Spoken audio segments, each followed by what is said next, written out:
generazioni Repubblica di Madagascar.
Miarabantsika rehetra tafavory eto Androany amin'ity andro tsy afaka adinoana, andro manatantara, andro manamarika satria andro manjombana ihany koa ny fahatsiarovana ireo izay lavo teto amin'ity toerana ity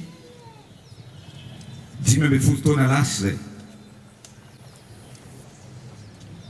7 febroary 7 febroary 7 sy roa arivo 7 febroary 4 sy roa arivo 15 lasa taona lasa zay teto amin'ity toerana ity. Tsy afaka ao an-tsaina ny firefitry ny basy, ny kikika sy ny taraina, ary miraikitra ao am-po ihany koa ny alahelo sy ny tomana. Tsy afaka adinoana ny zavatra nitranga tety, ary matsiaro manokana isika androany ireo lavo teto amin'ity toerana ity noho ny tolona zay natao, ny fitiavan-tanindrazana zay miredareda ao am-po ary mifaniriana ampandroso ny firenena zay mikoriana ao anatin'ny raha. Zay indrindra no iarako mankahery hatrany ireo fianakaviany ireo zay namoniny eny, ary indrindra ny tiako holazaina aminareo tsy raraka tany akory ny tolona izay natao, ary indrindra ny tiako mafisina dia tsotra ny zavatra rehetra nataontsika na hatramin'izay na hatramin'izao dia nakinitsika amin'Andriamanitra, ary izay indrindra no tondrako amintsika ny tenin'ny soratra masina ao anatin'ny ohabolana izay milaza ny hoe akino amin'ny Tompo, amin'ny Jehova ny asanao dia ho tanteraka ny fikasanao. Zay no antony tamin'ny 14 rehefa nanova ny lalam-panorenana isika dia ny teny filamatra, ny teny faneva ny Repoblika dia novaiko manokana mitondra ny hoe fitiavana, tanindrazana, fandrosoana. Satria ny fitiava-tanindrazana no mitondra ny fandrosoana eto amin'ity firenena malalatsika ity. Ary ao anatin'izany finoana zany no nametrahantsika lalatsika sy ny zavatra rehetra hoe tsika mpandroso amin'ity firenena ity. Rehefa kinina amin'ny Tompo, rehefa kinina amin'ny Jehova ny zavatra rehetra dia ho lavorary sy ho tanteraka ny asa rehetra zay ho ataontsika. Matoantsika mbola eto androany, matoantsika mbola napetraka Andriamanitra ny vidiny vahoaka malagasy hitatana sy hitondra n'ity firenena ity dia satria nakinitsika amin'ny zavatra rehetra ary mintsy matoka fa tsy maintsy ho tanteraka ny zavatra zay ao am-potsika, ny zavatra zay faniritsika apetraka eto amin'ity fireneny ity dia ny hoe Madagasikara tsy maintsy mandroso. Ary zay fitiavan-tanindrazana zay no nibaiko atsika ao anatin'ny zavatra rehetrarehetra sy ny asa rehetrarehetra zay ataontsika. Raha misy ny zavatra tsy tiana hiverina intsony eto amin'ny fireneny dia ny fampiasana fitaovam-piadiana hientina hamonoana ny olona zay tsy mitovy hevitra aminao. Ka melohana na amin'ny fomba ahoana na amin'ny fomba ahoana ny fampiasana fitaovam-piadiana izay entina andavo, entina hamonoana ny mpiray tanindrazana malagasy mitovy aminao.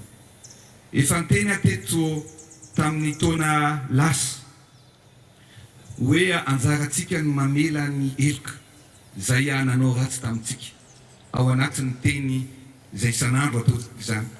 Ary zay ny teneniko anareo rehefa manao ny marina, rehefa manao ny mahitsy dia tsy maintsy tafavoaka amin'ny zavatra rehetra zay atao fa indrindra amin'ny adidy masina zay antsoantsika eto amin'ity firenena ity. Eto dia todika manokana ho anareo izay namana, izay mpiara-mitolona. Hitako taratra iny amin'ny endrikareo ny alahelo sy ny tomany amin'izao fotoana izao.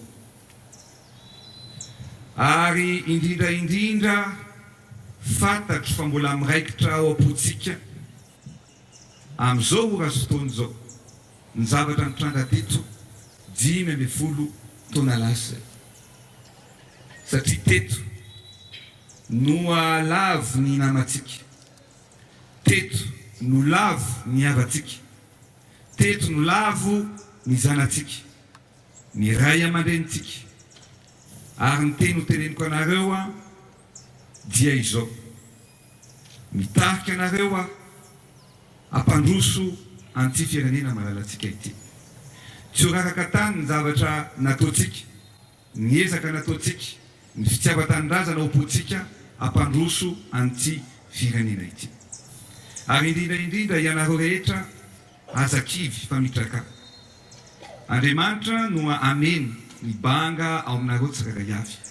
Amin'ny maha-olombelona dia entrontsika ifanohana, ifanampy, ifanometanana, ifanitsy ary hiaraka androso ao anatin'ny tanjona zay apetratsika tsirairay avy. Dia ho anareo olom-boafidy, ho anareo olom-boatendry rehetra, mba hafatra ny tiako apetraka.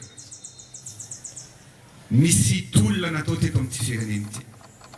Ary zavatra lehibe loatra izany tolona natao zany fa tsy tonga ho azy, tsy tonga foana. Ka zay indrindra no mila fifandraisan-tanana, fanomezan-tanana mba hijerevana ny tombotsoany be sy ny maro ao anatin'ny adidy sy andraikitra zay iantsoantsika tsirairay avy.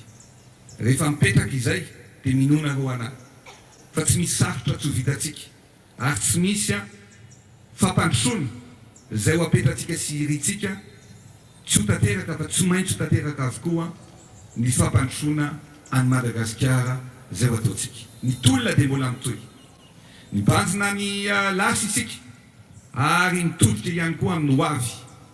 Ka zay ny teneniko anareo hoe mba iray fohatra any isika, tsy anaiko zarazaraina, tsy anaiko ho ampediny fa ny fandresena zay azontsika dia ny firaisan-kina zay ananatsika. Masina loatra ny tanindrazana ary isika rehetra tsy maintsy mandresy ary Madagasikara tsy maintsy mandroso. Sotra dokla makatsika dokla.